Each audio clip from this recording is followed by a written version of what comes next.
All right, everyone, welcome back to the STAG Project. I'm your host, Sebastian Valentin, and we're here again today for yet another book review. Just as a side note, I am working on some other stuff that will be coming out soon. Like I said, this is going to be a pillars-like movement, I guess, for the channel, so it's not just book reviews strictly. I just wanted to start rolling with the book reviews and then moving on into other things, but slowly as I start developing and organizing that other stuff, it'll start rolling out. But for now, we're just going to focus on book reviews. And for today's book review, we have a really amazing book. We have The Subtle Art of Not Giving a Fuck. And my good friend Don would be proud of me for reading this book because he's been trying to get me to read this book for a long time. And honestly, I wish I read it earlier. I know I can't change the fact that I didn't read it earlier, but it has really, really helped me. I mean, just more so than any of the other books that I've reviewed so far. I think this one and Ego is the Enemy have been the biggest ones to help me so far, just kind of in my personal journey and developing new habits and new things that'll, kind of help me manage life. So I'm excited to talk to you guys about it today. Here we go.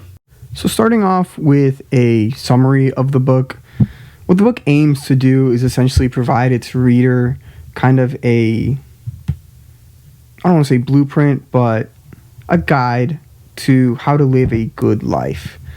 And it's not really like, there's no set definition on how to live a good life. Like that, as you find when you read the book, is determined to the reader.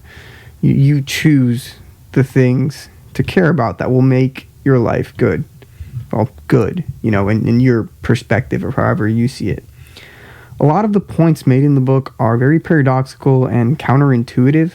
It's stuff you wouldn't really think of if you're like looking for happiness or joy or kind of how to manage certain challenges and problems in life. Like you wouldn't look at this approach on doing it. But that approach, as explained in the book in detail in a very logical way too, it makes sense how that way can be more effective than classic ways that you learn from, mainstream media or people who just preach the same thing over and over again. So it really prepares the reader how to take on like a mental battlefield. That's the way I see it. Kind of gives you those tools to navigate that battlefield. But the tools are a little bit obscure, if you will. All right, let's talk about the nitty-gritty details now, the results of the book. What did I learn?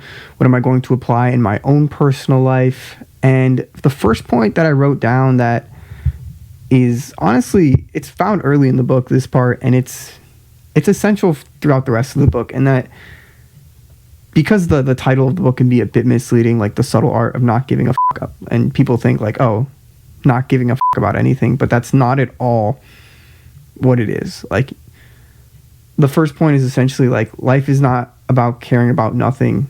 It's about choosing what to care about. That's the key. Like you're always going to care about something. You're always going to value something. Like it's just, you have to choose that thing, that something, with it aligning to your values and it aligning to the type of person that you want to be. A lot of people nowadays, they get this notion that, they can have this attitude of, I don't care about anything. Like, it doesn't matter. I'm just going to go, like, I'm chilling, I'm fine. But deep down, like, you do have to care about something, or else you essentially have no identity. And that's something that the book explains further, and I'll talk about later on in this video, because I thought that was a really good point, the way Mark Manson explained it. Sorry that I didn't mention his name earlier. But yeah, that's one of the biggest points in the book is choosing. It's like the primer to everything else that's laid out in the book, is the simple fact that you choose what you care about, and that will affect how you see things in life. Talking further on the idea of you having the choice, one of the chapters is titled, You Are Always Choosing. And I mean, like I said, this is absolutely true. And what he talks about in this chapter is the difference between responsibility and fault. Like that's kind of how he starts off the chapter. That's the beginning part of it, is like when fault is past tense and responsibility is present tense. So what he's trying to convey here and throughout the chapter, this first part of the chapter, is that something may have happened to you in your past, and it's easy to just want to blame someone. And you know what? Say you do end up blaming someone, but it happened to you. It's your responsibility to, react to it in a certain way. It's your responsibility to take care of it, even if it's something out of your control, especially when it's out of your control. A good example you hear about this, and I think I read it in a Ryan Holiday book, was someone drops off a baby at your door, right? It's not your fault that someone just randomly dropped off a baby at your door, but it's your responsibility to do something about it, right? Are you going to leave the baby out there to the elements, or are you going to take it in and then try to find it some help, or if you can give it a home or something like that? Like, that same principle applies to everything in life. You're responsible for everything, how you react to everything that happens to you. Like, everything that happens to you, you're always choosing how you react to it and how you're going to see that certain thing. And again, that plays into how much priority, how much value am I going to give that something in my life? Am I going to let it completely take over my emotional state, or am I just going to let it, it happened, I look at it, analyze it, and then just let it go, right? And so there's a really good quote he has here, and it says, "The more we accept responsibility in our lives, the more power we will exercise over our lives." Again, it seems kind of counterintuitive. If I'm just responsible for everything, I'm losing power because then I have so many things to do. But no, because you're choosing to do that, you're choosing to give yourself that power. It's kind of the way you have to see it. The next point I want to cover is happiness, and why happiness is a problem. That's another one of the titles of one of the chapters in this book, is that we often rely too much on happiness, and like, how can I be happy? I want to be happy all the time. And it's that, like, search for happiness consistently, like constantly, that will lead to your sadness.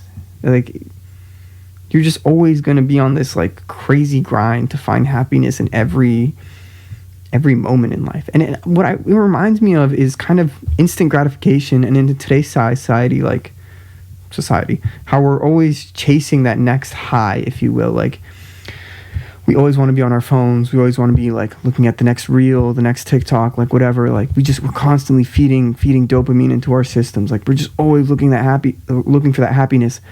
And how do most people who do that, who just like doom scroll, how are they at the end of the day? Do you really see them as happy? Like, they seem more miserable. People seem more miserable when they're just instantly, like, they're always chasing that happiness. That's why it's a problem.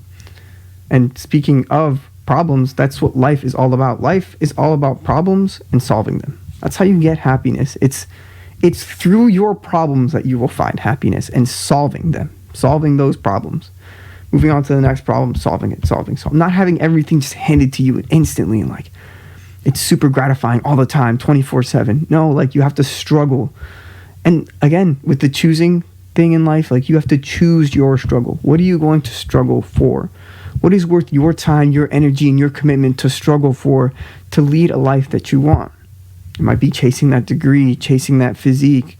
There are billions of different things you can chase after and struggle for in order to actually attain that happiness. But you have to realize kind of how it's broken down is that you will struggle, and then there will be hardships, there will be problems. Life is not this easy thing you just coast through. You always face a problem, and it's by overcoming those problems that you really find happiness. Something that aligns with this train of thought is how we manage and deal with our emotions.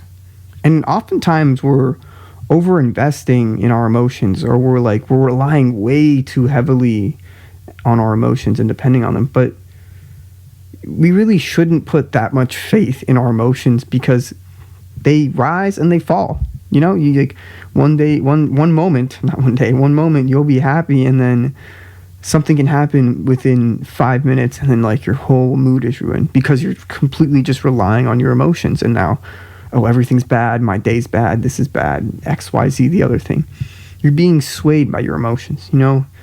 That constant change, that almost immediate change that you see should be assigned to you to not rely on it for logical thinking. You shouldn't go into a decision-making process where it's fully just emotions, where you're fully relying on your emotions. You want to take a step back, breathe, get a logical sense of the situation, and then make a decision. And decision, you can see everything kind of piling up now. You make the decisions to do the actions that you're choosing to live the life that you want, that has value. So it all compounds, it all adds up. I'm slowly peeling back the layers of this whole, you choose onion, if you want to call it that. And there's a good quote here about emotions. It says, an obsession and overinvestment in emotion fails us for the simple reason that emotions never last. Now, finally, moving on to the last big point of the book that I extracted from reading it was the importance of saying no. Now, this is a big one because a lot of us nowadays have a very hard time with saying no to people and saying no to things that we really should be removing from our lives if we want to reach the goals we have in mind. And I'll be the first to say I struggle with this all the time. I struggle with saying no for some of the simplest things sometimes. And it's something I know I need to work on. But I'll talk a little bit more about that in a second. It's because we'll always care about something. In order to really value that something, we need to learn to reject or say no to something that is not the thing we want to focus on. That's a little confusing, just the wording. Essentially, say you have a goal of, I'll put it in an example, of having this Greek god physique, for example, just giving a fitness example. You have to say no to junk food. You have to say no to staying up late and not getting 8 hours of sleep. You have to say no to a lot of things in order to reach that one goal. If you're not saying no to those things, you're not going to reach it. Or it might take you, honestly, fitness-wise, you're not going to reach it if you're eating like shit and, you're not sleeping. Those are the two most important things if you want to reach a fitness goal. It's sleeping and eating, and then the rest is a small percentage, just lifting and working out. But it's the principle that matters here. You have to say no to other things. You have to close off some paths in your way in order to follow the path that you want and that you see fit for your own life. And to wrap it up with a quote that I sort of alluded to earlier on in the video, the quote is, if we are defined by what we choose to reject, and if we reject nothing, we essentially have no identity. So if you're saying yes to every single little thing, saying yes to the goals that you want to reach, you actually want to reach, saying goals that don't really have that much meaning in your life, if you're saying yes to everything, you're all over the place and you're never going to reach that penultimate goal or that the peak of where you want to be, because you're all over the place. You're spiraling from point A to point B to point C, whatever. You're not focused on one thing. I guess the biggest lesson here is to learn how to focus on that one thing and kind of almost tunnel vision the rest out until you get to a point where you're so comfortable with that one thing that maybe you can start dedicating your time into something else while still maintaining a high level of focus on your original goal. And I guess that's more of talking about the fitness example again. So now, what am I going to personally apply from this book into my life? And I have 3 things written down here. The first one is to say no to more things. Say no to things that won't add value into my life or don't align with what I want to do in life, And like I said, I've struggled with this in the past, but if it means saying no to hang out with a certain group of people or doing a certain thing, maybe playing less video games for me, that's probably a good example. It's summer now, so I've kind of just been playing video games at night, stuff like that. But if I want to start getting up earlier, things like that, got to stop playing video games late at night, that kind of thing, saying no to that so I can get up early and work out, especially running, because it's hot as hell, and running in like 90-degree weather is not the best thing in the world. It sucks. I'd rather run in 70-degree weather, even if it's like early in the morning. But another thing is to constantly remind myself when I'm having a negative or destructive thought, and realizing that I'm choosing to care about something that is not serving or benefiting me. Like I'm giving that power to that thing. And I've been doing this cause I read this book about 3 weeks ago. I finished it, and doing like a little mental check every time whenever I feel like I'm having a negative or destructive thought, and saying like, I'm choosing to care about this. I'm choosing to care about this. Like I'll kind of just repeat that line, and then I'll be like, why do I care about this? Like I shouldn't care about this. And then it almost instantly in that moment, like 5 minutes later, I forget about the thought, and like it leaves me. So it's really important to just in the moment be able to constantly ask yourself, like, why am I giving so much energy into something that has nothing for me? There's no benefit to it. And then the last thing I'm going to start doing is challenging myself to look at the counterintuitive approach to things in life. Life is paradoxical. No matter which way you put it, there are so many things that are paradoxical. So it's more of an experimentation, but I want to start looking at life through maybe a more counterintuitive lens and play around with that and see if it benefits me. Not looking at the like black and white answer of everything just right there in front of me, but going further and seeing if there's, like, can I test this out? Does this make me feel better? Does this make me, help my thinking process, decision-making process, that kind of thing. It's kind of just branching out in that sense. All right, now moving on to the strengths and weaknesses of the book. The first strength, I would say there's 2 strengths and 1 weakness for this one.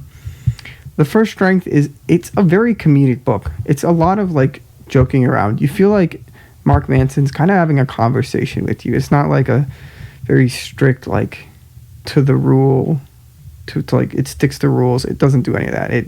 He follows his own way, and I love that. I love that way of writing when writers, they follow their own path and they don't give a crap about what they're saying. Like they just say it. It's in a very blunt way. But it still has that information that is essential. And honestly, a lot of the information, a lot of the things he has here, they're truth bombs. It's stuff that's hard to hear, but like you need to hear it in order to learn about it, and in order to grow with it. So I guess also a fair warning for people that don't take that too lightly. Like if you don't like that, those truth bombs drop throughout the whole book, you might not like this book, but that might be a greater indicator that you like need to read the book. So overall, though, great advice. A new perspective on seeing life. That's the other strength of the book, is that it's refreshing to see something so different to what, me personally, like at least what was growing up, like learning and that kind of stuff. It's a different approach to things. And it's, I think, something everyone should take a look at and see. Maybe it works for you, maybe it doesn't. That sort of thing. And then the biggest weakness I have with the book is that the points can feel a little out of order, out of place, like juggled around. The last chapter, when it was talking about just saying no to things, the last half of the chapter talks about like commitment to relationships, and I personally felt like it was kind of a stretch. Like, yes, I understand when you have to say no to something when you're committed to a relationship. That obviously, that clicks, that makes sense.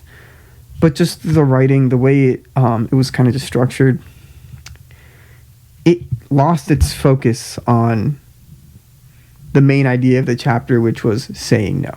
It was kind of like a side tangent.